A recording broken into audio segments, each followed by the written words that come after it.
Hey everyone, it's Rachel. Today I am going to be talking about some of the books I read, well actually all of the books I read in 2025 and giving like a short summary and also showing my book stats for the year. So let's get started. The first book that I read in 2025 was called Nothing Sung and Nothing Spoken. I will have a picture of it over here. So this book was about I can't remember if it's three girls or four girls, but basically before, during, and a little bit after 1930s and 1940s Germany. So Nazi Germany. Something that I liked about this book is it wasn't really focusing on the stereotypical aspects of like that time period, so like the Holocaust and stuff like that. It was focusing on swing kids. Like that was the historical event that was happening in the book.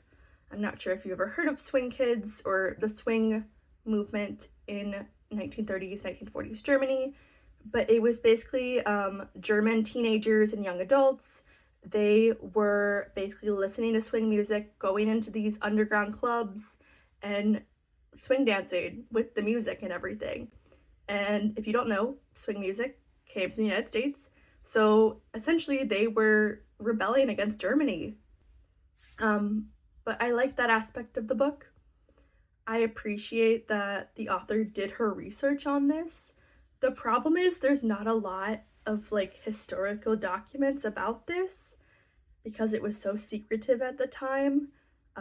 I do have like a great movie that is also titled Swing Kids and it has Christian Bale in it. Love that movie. And I feel like that's a good, like, not representation of it, but an interesting perspective on it. So, going back to the book, this book was really eye-opening and kind of reminded me that politics can impact everyone. Like, no matter if it's like there's a direct impact on you, there can also be an indirect impact on you. Like, one of the characters, her family is Jewish. So obviously that impacted her. But it didn't impact like the character's friend, for example. Like had an indirect an indirect impact on her.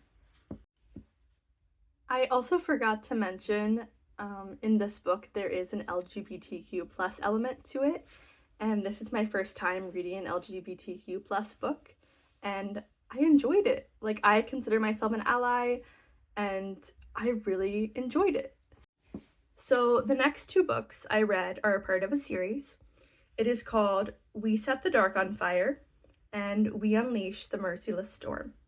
So it's about this dystopian world in a Latinx type setting, or world, I guess, that there is this school for girls and half of the girls are segundas, which means they're like childbearers. I think I'm saying that right, segundas. And then the other half are primeras, which means like they run the household, they're the political partners of the husbands. And so Danny is chosen to be the primera, a very powerful husband.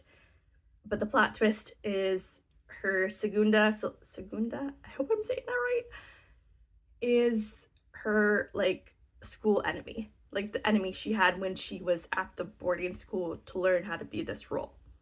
So definitely an interesting plot there. But then it gets even more interesting because it turns into like this LGBTQ romance, and I am here for it. I loved it. But then the second book is from the perspective of another character, and I absolutely loved it. I feel like there was a lot of plot twist and a lot of things that kept me hooked, and I absolutely love the book. So another 5 out of 5 for both books. It was great. The next book that I read in 2025 is the illustrated version of The Hunger Games. And I think, if I remember correctly, this came out rather recently. And it was great. I love that I got to revisit the world of The Hunger Games, or at least the first book, after probably not reading it for like 10 to 15 years. So that was great. I kind of rediscovered some things that made me like glad that I reread it. So if you don't know what the Hunger Games book is, look it up. It's a classic. It's amazing. I swear all of the books that I seem to have read so far in 2025, at least the first couple months, have either a political theme to them and are 5 out of 5. So maybe I just like books with political themes that are like dystopian. So just a little trend I've noticed. The next book that I read is The Handmaid's Tale. Another dystopian classic with some political undertones to it. Again, as I previously stated, I tend to have that theme for this 2025 year and everything. So obviously it's a 5 out of 5. If you haven't read this book, I would highly recommend it. I feel like there are such important themes in it.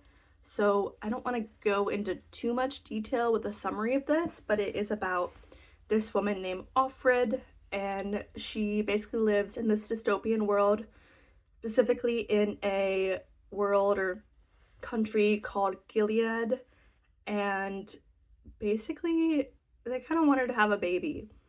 So because the population is declining in regards to birth rates.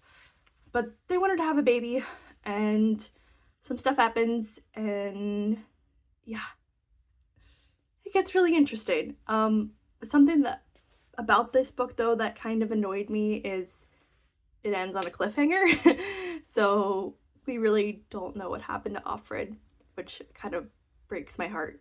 But I did watch the series. I'm like 5th season, I think, out of 6. I can't remember. But it is so good. I love that they included the author as an executive producer of this. So I feel like it is a continuation of the series, at least in my mind.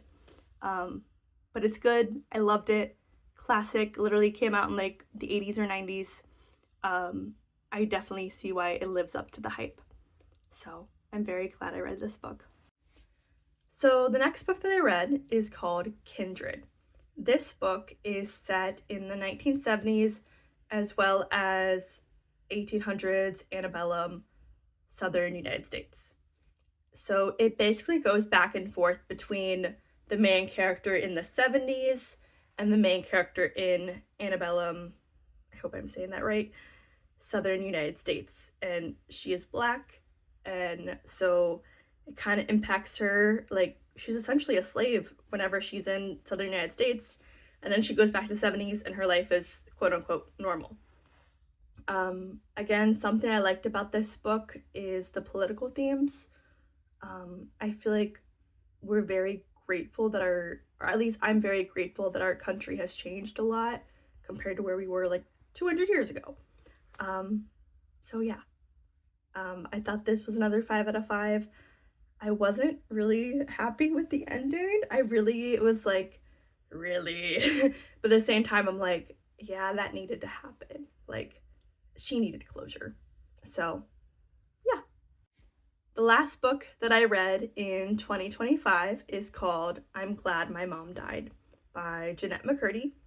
This is an amazing book. I grew up watching iCarly. I was not like a huge fan, but like I was a fan of the show. I didn't realize that all these crazy things happened to Jennette McCurdy while she was on the show, and like her mother was just like not a good person. I hate to say that, but like her mom was just really not amazing. Like, in my mind, she wasn't really a good mom. But I love the way Jennette rates it. I feel that she has some bits and pieces in there, like the dark comedy specifically, that makes it almost relief. Like, I'm just like, this would mess me up if this happened to me. And the way she writes it, I'm like, wow. Like, I love that you were able to do this instead of like going into a depression. But yeah, and then also while the main like theme of it is her relationship with her mom, there are some other like themes like relationships with others, so like a boyfriend she had, relationships with eating disorders, relationship with mental health. So yeah, obviously a great book. Everyone should read this, even if you don't have a um, chaotic relationship with a parent or someone. I feel like it was just a really good book because you don't know what someone is going through, even when they're super successful and as famous as she is. So, the books I read in 2025 kind of have an overarching theme of politicalness to it, or political themes, I guess. Most are dystopian. I did have that one memoir with I'm Glad My Mom Died. Almost all the books I read that last year were like 3, 4, 5 out of 5. I'm very grateful that I read these books. I have like a whole list of books that I want to read, and I'm grateful that I chose those, and I'm also grateful that they were available at my library. All the books that I read in 2025, I got through my library. I didn't buy a single book of the ones that I read.